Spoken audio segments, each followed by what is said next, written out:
দেখেন কি পরিমাণে বৃষ্টি হইতেছে। জর্ডানের আবহাওয়া হচ্ছে এই ভালো এই মন্দ। এখন রৌদ্র, এখন বৃষ্টি। কখন বৃষ্টি চলে আসে, কখন রোদ উঠে যায়, এটা বলাই যায় না। কিছুক্ষণ আগেও না আবহাওয়াটা অনেক ভালো ছিল।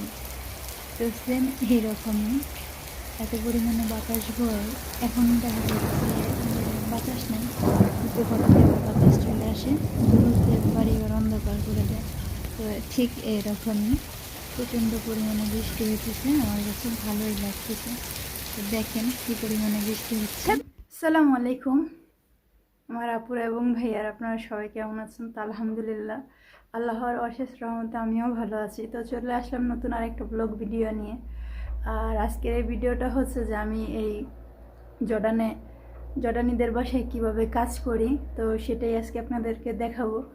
যতটুকু পারবো ততটুকু আপনাদের সাথে শেয়ার করব। আশা করছি ভিডিওটা ভালো লাগবে। তো চলুন আমি কিভাবে এই বাসায় কাজ করি।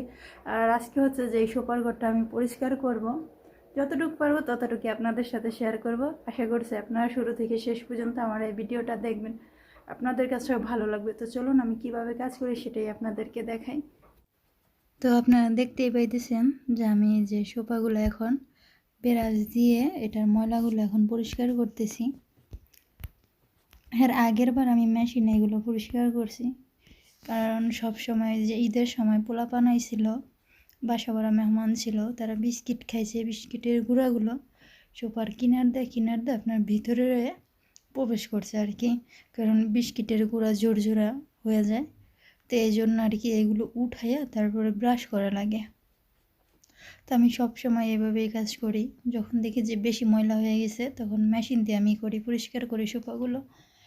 আর যদি দেখি যে আবার অনেকটাই ময়লা হয়ে গেছে, তো এক বছরে একবার আমি এই কাভারগুলো খুলে তারপরে ওয়াশিং মেশিনে সাহায্যে আমি এগুলো ধুই আর কি। আর এটা তো আমাদের বসার ঘর, এখানে সবসময় আমার ম্যাডাম বসে বসে টিভি দেখে। তো এই রুমটা আমার সব থেকে ভালো করে পরিষ্কার করতে হয়, প্রত্যেক দিনই আমার করতে হয়। আর এটা হচ্ছে আমার প্রত্যেক দিনের কাজ। আগে এভাবে এত পরিষ্কার করতাম না, কিন্তু এখন এটা আমার করতে হয় পরিষ্কার। কারণ আগে যখন আমি ছিলাম এখানে, তখন আমার ম্যাডাম আমাকে বলে নাই যে এভাবে কাজ করো বা সেইভাবে কাজ করো। কিন্তু এইবার আমি যখন ছুটি না, এবার আবার যখন আমি এখানে আসছি নতুন করে, তখন উনি আমাকে নতুন নিয়ম, নতুন নতুন করে কাজ করতে কইছে, বা আমি আগে যেভাবে কাজগুলো করতাম সেগুলো পরিবর্তন করতে বলছে। তো আর কি বলবো, যে উনি আমার মালিক, উনি যেভাবে বলবে সেভাবে আমার করতে হবে। তো এইভাবে সোফাগুলো পরিষ্কার করার পর তারপরে আপনার গিয়া ভিজা তয়লা দিয়ে আবার এই যে চারপাশে যে সোফার মধ্যে যে চাপটা দেখতেছেন কাঠের, এটা সুন্দর করে আপনার গিয়ে যে ধুলাগুলো এগুলো পরিষ্কার করতে হয়। তো আমি যতটুকু পারতেছি আপনাদের সাথে দেখাইতেছি।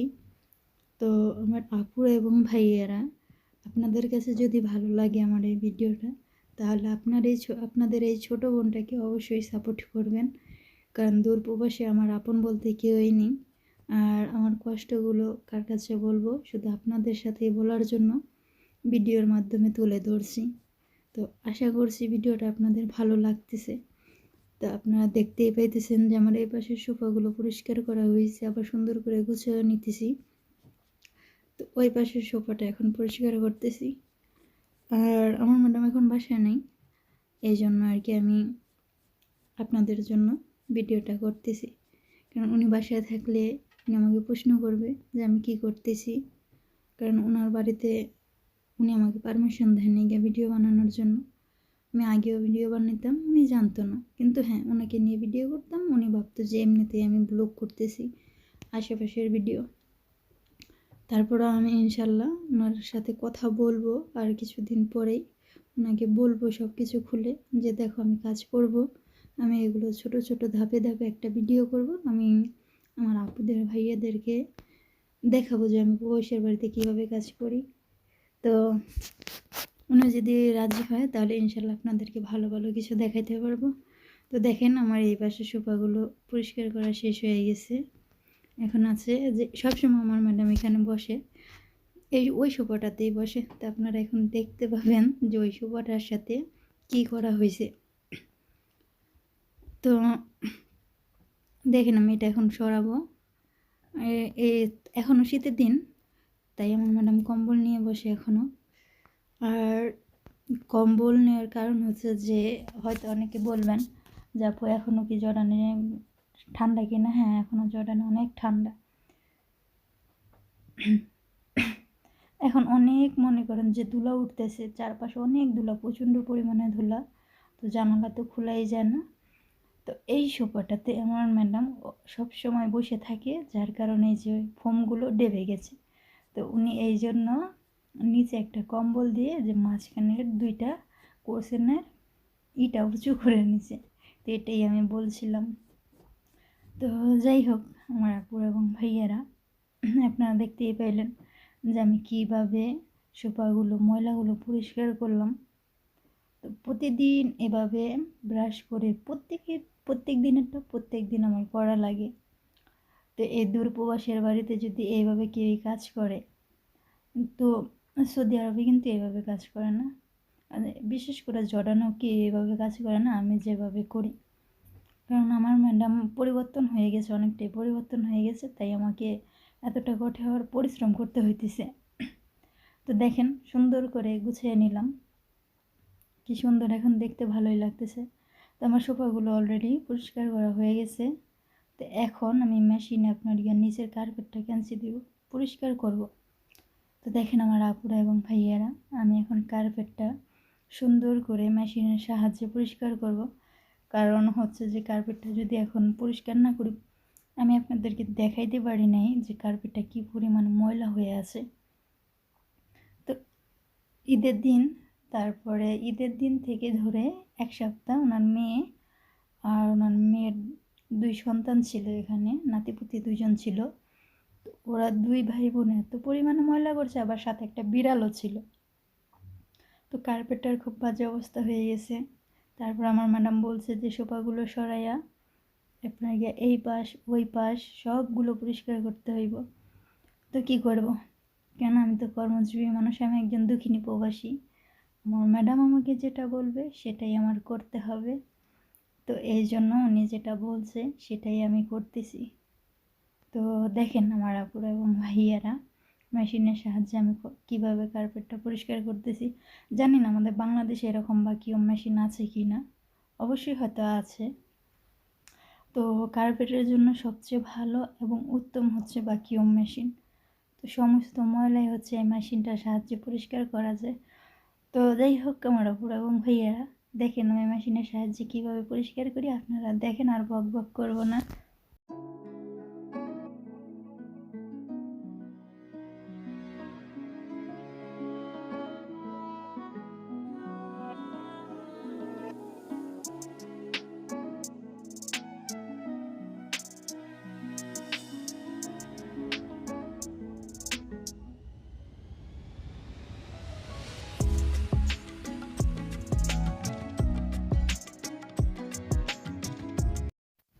তো আমার আপুরা এবং ভাইয়ারা, আপনারা তো দেখতেই পাইতেছেন যে কীভাবে পরিষ্কার করা লাগতেছে। তো এইভাবে আমার সপ্তাহে 2 দিন আপনার মেশিনের সাহায্যে এই কার্পেটটা পরিষ্কার করতে হয়। শুধু এই রুমটা না, পুরো বাসায় যে কয়টা রুম আছে, 3টা থাকার রুম আর হচ্ছে করিডোরের কার্পেটগুলো, সেগুলো আমার এই রুমে এই মেশিনের সাহায্যে আমার পরিষ্কার করতে হয়। তো প্রত্যেক দিনের কাজ প্রত্যেক দিন করা আমার এটা হচ্ছে একটা বাধ্যতামূলক হয়ে গেছে। তো আমি সেম এই একই কাজগুলো আমার আগের চ্যানেলটাতে আমি দেখাইতাম। তো সবাই বলতে একই কাজ বারবার দেখাই, এই জন্য আর দেখাইতাম না। তো এখন থেকে আপনাদের মাঝে আমি হালকা হালকা করে কিছু কাজ দেখাবো, আর অল্প অল্প করে, আর ভালো ভিডিও আমি দেওয়ার চেষ্টা করব। যদি আপনারা আমাকে সাপোর্ট করেন তাহলে ভালো ভালো কিছু ভিডিও দেখতে পাবেন আর কিছু শিখতে পারবেন। তো যারা নতুন দেশের বাইরে আসতে চান, তো তারা আমার এই ভিডিওটা দেখে শিখতে পারবেন যে কীভাবে কাজ করা লাগে দূরপ্রবাসের বাড়িতে। তো এই যে মেশিনে পরিষ্কার করা আপনারা দেখতেছেন, আরও এখানে অনেকগুলো কাজ আমি ছাটকাট করে দিয়েছি, কেটে দিয়েছি, কারণ অনেক পরিশ্রম, আর ভিডিওটা বলবেন যে একই জিনিস বারবার সময় লেগে গেছে। তো অলমোস্ট আমার এই রুমের কার্পেটটা কেঞ্চি দেওয়া শেষ হয়ে গেছে। তো আমার আপুরা এবং ভাইয়ারা, আশা করছি আজকের এই ভিডিওটা আপনাদের কাছে ভালো লেগেছে। যদি ভালো লেগে থাকে তাহলে অবশ্যই আপনাদের এই প্রবাসী বোনটার পাশে থাকবেন, কারণ বেশি কিছু দেখাইতে পারলাম না। যদি বেশি কিছু দেখাইতে যাই, আমার ম্যাডাম বাইরে গেছে, উনি আবার চলে আসতে পারে। তো এই রুমটাতে এখন অনেক কাজ বাকি আছে, যতটুকুই পারছি আপনাদেরকে দেখাইছি। আশা করছি ভালো লাগবে, আর ভালো লেগে থাকলে অবশ্যই লাইক কমেন্ট শেয়ার করবেন, আমার পাশে থাকবেন। আমি কেন আর কিছু দেখাইতে পারলাম না, কেন ভিডিওটা আরও লম্বা করলাম না, কেন বাকি কাজগুলো দেখাইলাম না, কি সমস্যা, কি কারণে, আপনারা চাইলে আমার সাবিহা আক্তার ব্লগ চ্যানেলে গিয়ে আপনারা দেখতে পারেন কি কারণে, কেন, কি সমস্যার কারণে আমি আর বাকি কাজগুলো দেখাইলাম না। ইনশাল্লাহ সামনে আস্তে আস্তে দেখানোর চেষ্টা করব। অনেক কিছুই করি এখানে, অনেক কাজই করি, অনেকটাই পরিশ্রম করি, আপনাদেরকে দেখাবো। আর তার আগে আরেকটা কথা বলি, কারণ আমি কেন আপনার গিয়ে আমার ওই চ্যানেলটাতে ভিডিও বানাইতাম না, কেন বা কী কারণে, কারণ অনেকের কিছু কথার কারণে আমাকে ডিপ্রেশনে নিয়ে চলে যায়। কারণ হচ্ছে যে দেখেন, আমার ওই চ্যানেলটাতে যখন আমি কাজ করতাম, আমার সবাই বলতো একই জামা কাপড় পরে আমি বারবার ভিডিও করি। আসলে এই জায়গায় আমি ইনকাম করতে আসছি, জামা কাপড় বদলানোর জন্য আসি নাই। বারবার আমাকে জামা চেঞ্জ করতে হতো, এগুলো আর কি বলতো যে না একই জামা কাপড়। আমি সেই চ্যানেলেও বলছি, সেই চ্যানেলের ভিডিওতেও বলছি যে আমি এখানে যাই পরি না কেন, আমার নিজের টাকায় কেনা আমি কাপড় চোপড় পরি, আমার ম্যাডাম আমাকে দেয় না। তো আমি শীতের মধ্যে আমার যে জামাগুলো আছে, 3টা জ্যাকেট আছে, এই 3টা জ্যাকেট দিয়ে আমি 6 মাস পার করি। এই 6 মাস ব্যবহার করার পরে আবার গিয়ে সামনের বছর আমি ব্যবহার করি, এরকম হচ্ছে আমার জীবনটা। আর নর্মালি গরমের সিজন আপনার গিয়ে যে জামা কাপড়গুলো আছে, ওখানে আমার 3-4 সেট জামা কাপড় আছে। তা এখন আমার নিজের টাকা আমি ইনকাম করি সামান্য কিছু টাকা, এই বেতনে আমার চলতে হয়, পাঠাইতে হয়। তো আমার তো অযথা জামা কাপড় কিনে টাকাগুলো ফালাইয়ে কোনো লাভ নেই। আমার ম্যাডামের ইচ্ছা যদি হয় সে দিবে, আর না হয় না দেবে, কিন্তু আমার জামা কাপড় দেখে আপনারা আমাকে বিবেচনা করবেন না, আপনারা আমার কর্মটা দেখবেন। কারণ এক জামা কাপড় পরে হয়তো বারবার ভিডিওতে আসি, আপনাদের কাছে ভালো লাগে না, আমার কাছে লজ্জা লাগে, আমি এটা জানি।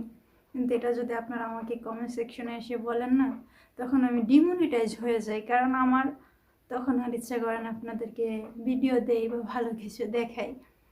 তো যাই হোক, আমার এই কথাগুলো আমার ওই চ্যানেলের ভিডিওর জন্য বলা দরকার ছিল, কিন্তু আমি এখানে বললাম। তো আমার ওই চ্যানেলের কিছু ভিউয়ার্স এখানে আছে, আমার আপুরা এবং ভাইয়ারা আছে, তো তারা আমার এই চ্যানেলের ভিডিওগুলো দেখে, এই জন্য আর কি এখানে বললাম। তো যাই হোক, আমি আগে থাকতে এই কথাটা ক্লিয়ার করে এই চ্যানেলটাতে আমি ভিডিও ছাড়বো।